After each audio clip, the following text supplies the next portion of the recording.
कभी ना कभी ऑलमोस्ट सबको जो है सीवियर एसिडिटी हुआ होगा, छाती पे दर्द हुआ होगा। तो ये सब क्यों होता है और इसका कारण क्या है, आज इन सब के बारे में हम लोग बात करते हैं।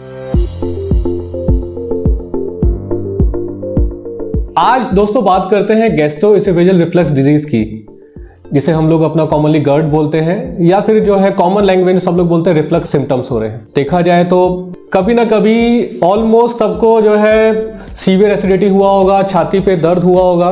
तो ये सब क्यों होता है और इसका कारण क्या है, आज इन सब के बारे में हम लोग बात करते हैं। जब भी हम लोग कुछ खाना खाते हैं तो हम लोग का सीधा अपना फूड पाइप से जाते हुए स्टमक के अंदर जाता है, जैसे कि आप इस डायग्राम में देख रहे हैं।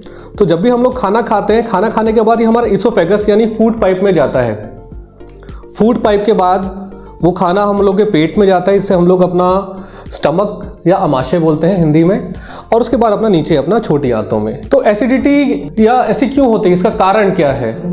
एसिडिटी का कारण बहुत सारे हैं, लेकिन अब पहले हम अगर इसकी पैथोलॉजी के बारे में बात करें कि एसिडिटी या रिफ्लक्स होता क्यों है, या जो है किसी भी कारण से हम लोग का जो यहाँ का खाना या एसिडिटी ऊपर रिफ्लक्स हो रहा है, तो इसको और यह प्रॉब्लम क्रिएट कर रहा है, तो इसको हम लोग अपना GERD बोलते हैं।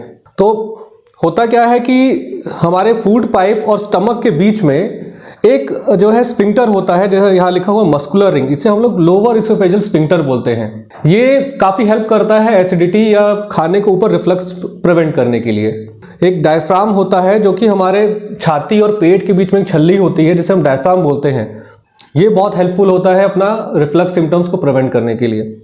तो कहीं ना कहीं इन्हीं सब में जो है प्रॉब्लम आती है, और हम लोग का जो खाना है या एसिड है ऊपर रिफ्लक्स करता है और वो प्रॉब्लम क्रिएट करता रहता है। ऐसा क्यों होता है, इसके रिस्क फैक्टर्स क्या है, कारण क्या है? ये बहुत सारे हैं। अगर देखा जाए तो आजकल सबसे बड़ा रिस्क फैक्टर है मोटापा या ओबेसिटी।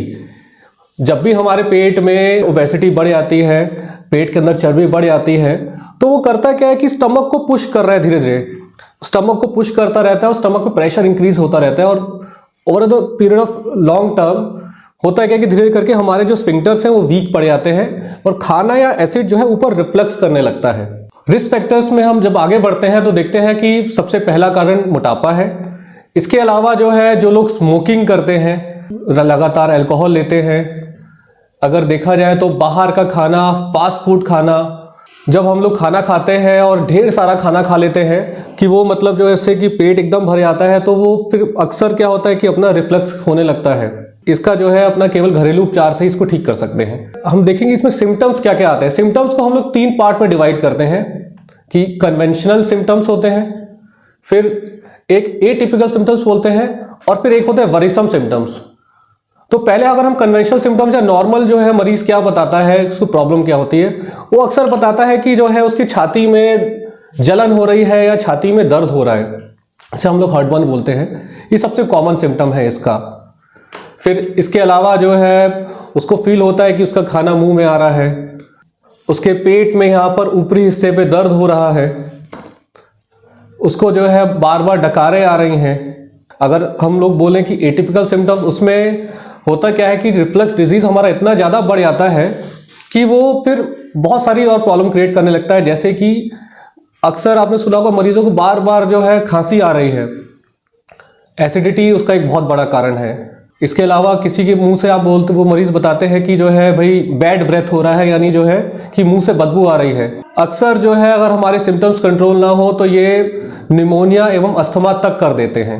होता क्या है कि बार बार एसिडिटी की वजह से जो हम लोग का ये वाला रास्ता जो है इसोफेगस का निचला हिस्सा जो है सिकुड़ जाता है, इसे स्ट्रिक्चर बोलते हैं या पेप्टिक स्ट्रिक्चर भी बोलते हैं। जिसे बैरेट इसोफेगस होता है, इसमें होता क्या है कि बार बार एसिडिटी और रिफ्लक्स की वजह से, एसिड जाने की वजह से हमारा वहाँ की ऊपरी परत जो है खराब होने लगती है, और उनमें जो है शुरुआती दौर के अपना चेंजेस आने लगते हैं, कैंसर के कुछ चेंजेस आने लगते हैं, और अगर कंट्रोल नहीं किया गया तो वो कुछ लंबे समय के बाद कैंसर में कन्वर्ट हो जाता है।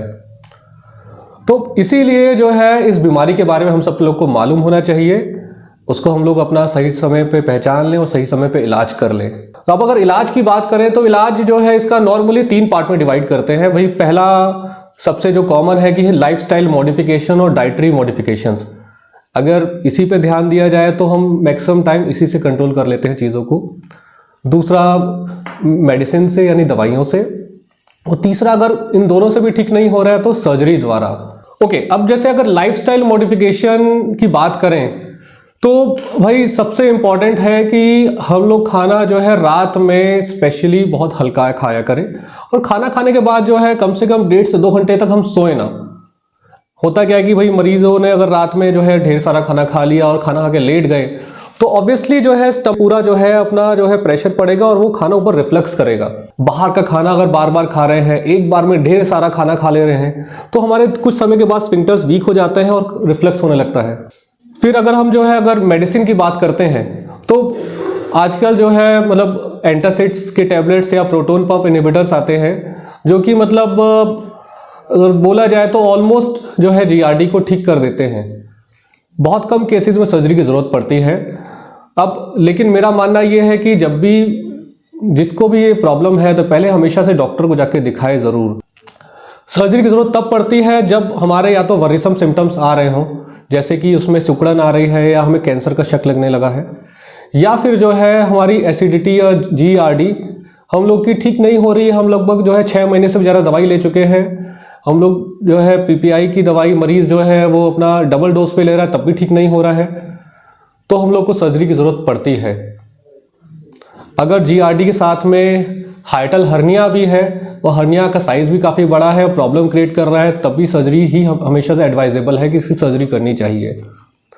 तो बहुत सारे चीज़ें हैं सर्जरी के बारे में, और उसको किस प्रकार की जाती है उसके बारे में हम लोग अपना बाद में बात करेंगे।